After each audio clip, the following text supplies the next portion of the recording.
Hello so good evening. आज से हम अपनी मॉडर्न हिस्ट्री स्टार्ट करने वाले हैं। आज मॉडर्न हिस्ट्री पहले क्यों, देखो मैंने 2 वीडियोस डाली थी जिसके लिंक मैंने शेयर करे थे टेलीग्राम पे। अगर वो नहीं देखी हैं तो प्लीज़ वो देखिए, वो मस्ट इम्पॉर्टेंट चीज़ है देखने के लिए और आपको भी हेल्पफुल लगेगी। आप जब उस चीज़ को एक बार देखेंगे आपको समझ आएगी उस चीज़ की इम्पोर्टेंस, क्योंकि मैं आपको बताऊँ रीज़न बिहाइंड इट कि इस एग्ज़ाम में सबसे ज़्यादा ज़रूरी है प्लानिंग। ठीक है, प्लानिंग के साथ अगर ये एग्ज़ाम आप करोगे तो 1 साल पढ़ पाओगे, अगर विदाउट प्लानिंग करोगे तो नहीं पढ़ पाओगे। तो इसलिए बोल रही हूँ जाइए और वो वीडियोस देखिए, तब हम यहाँ से आगे बढ़ेंगे, क्योंकि हम बहुत ही बेसिक से पढ़ रहे हैं ताकि जो इस बैकग्राउंड से हों या ना हो वो भी अच्छे से समझ पाएँ और सब अच्छे से ये पढ़ पाए। ज़रूरी नहीं है कि यूपीएससी ही आपको एग्ज़ाम देना हो, XYZ कोई भी एग्ज़ाम देना हो। ये सब्जेक्ट तो ऐसे हैं जो हर एग्ज़ाम में आते हैं। तो आज हम स्टार्ट करने वाले हैं अपनी मॉडर्न हिस्ट्री से। मॉडर्न हिस्ट्री इसलिए क्योंकि मॉडर्न हिस्ट्री से ज़्यादा क्वेश्चन आते हैं, स्पेशली आपके फ्रीडम स्ट्रगल से। मैंने डाली हुई हैं वो चीज़ें भी, आप जाके देख लेना उन 2 वीडियोज़ में। तो हम बहुत फोकस रखेंगे अपनी उस पार्ट पे जो पार्ट रिपीटेडली आता है 10 to 15 ईयर्स के पेपर एनालाइज करने के बाद। तो हिस्ट्री स्टार्ट करने से पहले हम थोड़ी चीज़ें समझते हैं कि हमें हिस्ट्री क्यों पढ़नी ज़रूरी है, हमें हिस्ट्री क्यों पढ़नी चाहिए, क्या रिसोर्सेज हम रखेंगे। देखो, तो जो हमारे रिसोर्सेज हैं वो बहुत ही लिमिटेड रहेंगे हिस्ट्री के लिए। देखो, हिस्ट्री ना डायनामिक सब्जेक्ट नहीं है। डायनामिक सब्जेक्ट का मतलब जिसमें करंट अफेयर रिपीट होते रहें। ठीक है, तो हिस्ट्री में तो कुछ ऐसा है नहीं, हिस्ट्री तो हो चुकी है, उसमें कुछ आपका करंट में ऐड ऑन नहीं होना है ना। तो ये सब्जेक्ट सबसे ज़्यादा स्कोरिंग सब्जेक्ट होता है जिसको पढ़ के आप स्कोर कर सकते हैं, इसमें आपको चेंजेस नहीं मिलेंगे। जबकि ज्योग्राफी या फिर आप साइंस एंड टेक्नोलॉजी ले लो, वो हमारे डायनामिक सब्जेक्ट हैं। तो हमें इसके रिसोर्सेज बहुत लिमिटेड रखने हैं जिसको हम मल्टीपल टाइम्स रिवाइज कर पाए। तो इसके रिसोर्सेज 12th क्लास की NCERT तीनों, एंशिएंट, मिडिवल एंड मॉडर्न। बहुत लोग होंगे जो आपको सजेस्ट करते होंगे, क्या कहते हैं कि आप 6 to 12 NCERTs पढ़िए। देखिए, 6 क्लास की जो NCERT है उसमें आप पढ़ोगे आपकी एंशिएंट, 7th की आप पढ़ोगे अपनी मिडिवल और क्या कहते हैं 8th क्लास में आप पढ़ोगे अपनी मॉडर्न। ठीक है, फिर आप आ जाते हो अपनी वर्ल्ड हिस्ट्री पे, राइट। तो मैं सिंपल बोलूँगी, वर्ल्ड हिस्ट्री के लिए आप खाली 11th क्लास की बुक पढ़े, लेकिन वर्ल्ड से पार्ट कम आता है आपका प्री में। मेंस में आपका क्वेश्चंस आते हैं वर्ल्ड से भी, ठीक है, लेकिन प्री में नहीं आता है। आपको पढ़नी है तो 11th क्लास की पढ़िए, इलेबोरेट होकर वहाँ मिल जाएगी। और तीनों बुक्स जो 12th में आपकी इलेबोरेट होके हैं, एंशिएंट, मिडिवल एंड मॉडर्न, तो 6, 7, 8 में टाइम क्यों बर्बाद करना जब वही चीज़ बढ़ा के आपको वहाँ मिल जाएंगी। तो you can just go there and do that. तो आप वहाँ से स्टार्ट करना। तो 3 NCERT, ओल्ड NCERT लेना, बस यही रिकमेंड करूँगी। न्यू NCERT नहीं, ओल्ड NCERTs लेना, आपको मिल जाएंगी। और एक आप स्पेक्ट्रम पढ़ सकते हैं फ्रीडम स्ट्रगल से रिलेटेड। इसके अलावा कोई चौथा रिसोर्स आपको नहीं रखना है।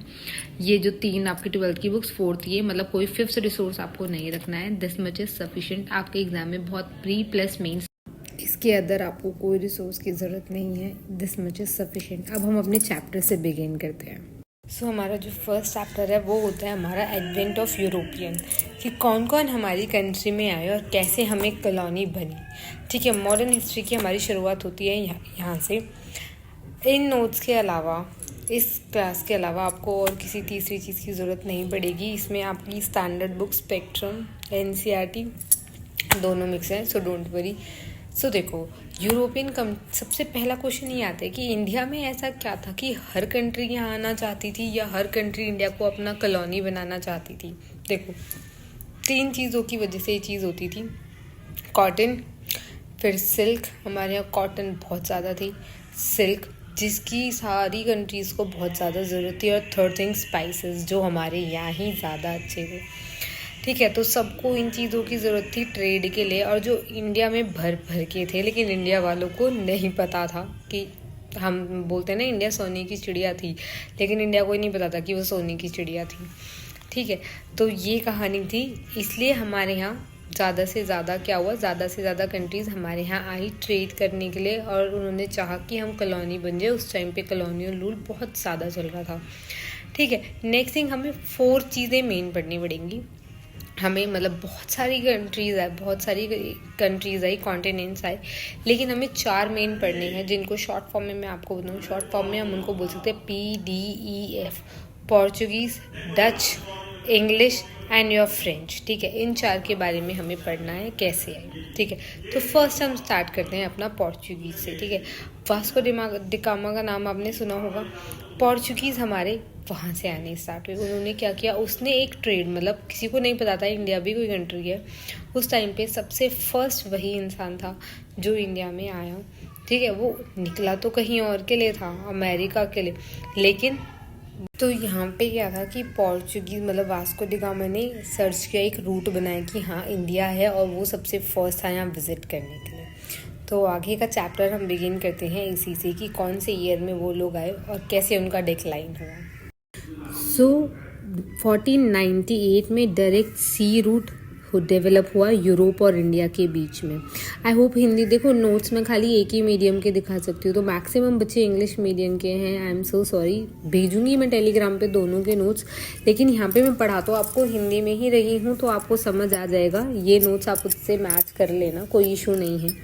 ठीक है, यूरोप और इंडिया के बीच में हमारा डायरेक्ट सी रूट बना कि हाँ हम आ सकते हैं। इस चीज़ ने क्या किया कि कॉलोनियल और ट्रेड को डोमिनेशन दिया। ठीक है, इस चीज़ ने सिंपल कहानी ये करी कि एक डोमिनेशन मिल गया, मतलब एक सी रूट लोगों को मिल गया कि हाँ एक इंडिया नाम की कंट्री है, उसने डोर्स ओपन कर दिए कि उसको कॉलोनी बना।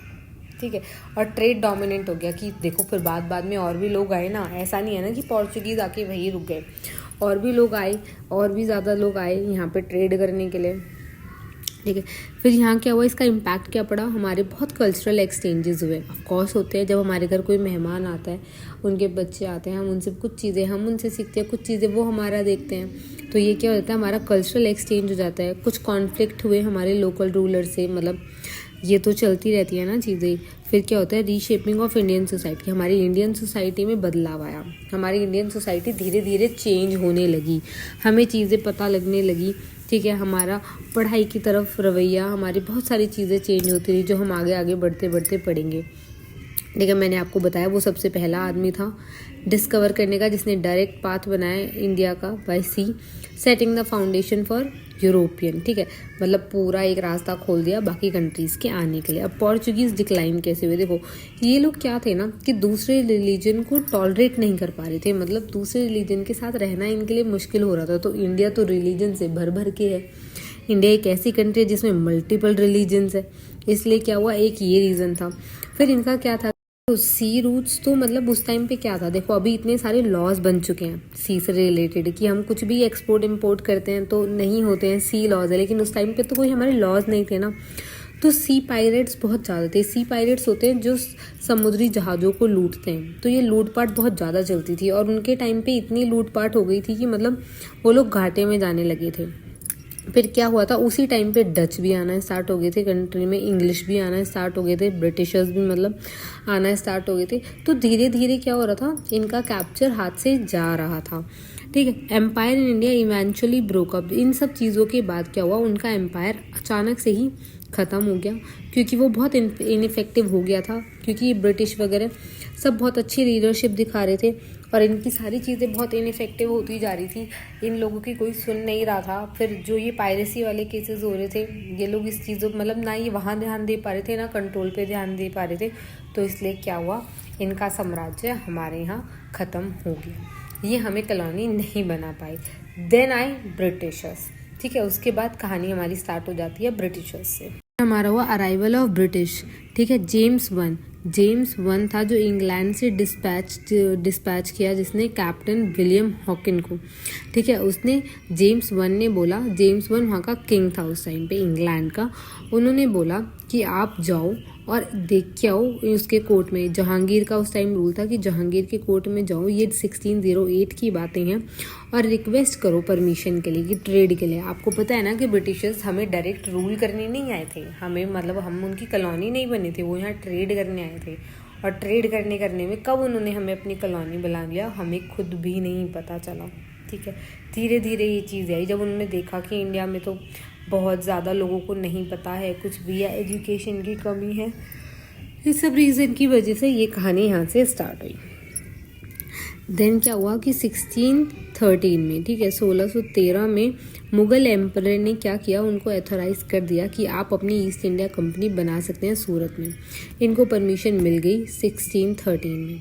ठीक है। फिर 1615 में इनका सेकंड मिशन आया, led by sir Thomas Roe for additional concession. This time Jahangir approve the construction of factories anywhere inside the Mughal empire. जब इन्होंने देखा ना 613 में कि हमें इतना फ़ायदा नहीं हो रहा, तो 615 में मतलब इन्होंने एक चीज़ करी कि मतलब आप जानते हो ना कि मतलब हमारे यहाँ देखो, घर का भेदी लंका ढाई, ये कहानी सच होती है। तो वही कहानी चल रही थी कि इंडिया में कुछ तो बहुत लॉयल थे इंडिया की तरफ, और कुछ क्या थे, ब्रिटिशर्स की तरफ। मतलब जो वो चीज़ें दिखाती थी ना नई नई, मतलब ड्रिंकिंग वगैरह का माहौल, नए तरीके से रॉयल लाइफ जीना, उस चक्कर में क्या हो रहा था, कुछ किंग ऐसे थे जो उनके होते जा रहे थे और उनको सब चीज़ सिखाते जा रहे थे। इसके बाद क्या हुआ कहानी में कि उनको चैन नहीं मिला कि हमें इससे ज़्यादा चाहिए। तो अल्टीमेट वो लोग क्या हो गए कि मतलब उनको परमिशन मिल गई कि जितना मुग़ल एम्पायर है, आपको पता है मुग़ल एम्पायर कोई छोटा मोटा एम्पायर नहीं था, मुग़ल एम्पायर बहुत बड़ा था, उन्होंने बहुत एक्सपैंड किया था अपना, ठीक है, एम्पायर। जब हम ये पढ़ेंगे अपनी मिडिवल हिस्ट्री तब हम ये चीज़ पढ़ेंगे, ठीक है। तो जहाँ जहाँ हमारा रूल है वहाँ वहाँ आप अपनी कंपनी इस्टेब्लिश कर सकते हैं। तो उनके हाथ में एक और पावर आ गई कि हम कहीं भी अपनी कंपनी इस्टेब्लिश कर सकते हैं। तो इन्होंने क्या किया कि मसूलीपट्टनम जो साउदर्न इंडिया था वहाँ पे इन्होंने बिल्ड की अपनी फर्स्ट फैक्ट्री 1611 में, सूरत में इन्होंने करी 1613 में, और मद्रास में इन्होंने करी 1639 में, और हुगली में इन्होंने करी 1642 में। ये सारी कंपनियाँ इन्होंने स्टैब्लिश करी। Additionally he granted them the right to use Bombay mint to produce their coins. देखो सबसे बड़ी गलती यही हो गई थी कि मुग़ल एम्पायर ने उनको बोल दिया था कि आपको परमिशन है, आप जाके बॉम्बे मिंट में कॉइन्स बना सकते हैं, ठीक है। This list of rights has been referred to as Magna Carta. ये क्वेश्चन रिपीटेडली आता है कि मैग्ना कार्टा होता क्या है। मुग़ल एम्पायर ने जो ये सब चीज़ें इनको दे दी एडिशनल में कि आप अपनी कंपनी इस्टेब्लिश करो, जाके कॉइन्स बना लो, ये कंपनी इस्टेब्लिश हुई। यही सारे जो राइट्स थे कंपनी बनाने का और क्या कहते हैं कॉइन बनाने का, इसको क्या कहते हैं हम, मैग्ना कार्टा, जिसको बिल ऑफ राइट्स भी कहा जाता है। The Magna carta of east India company यही है।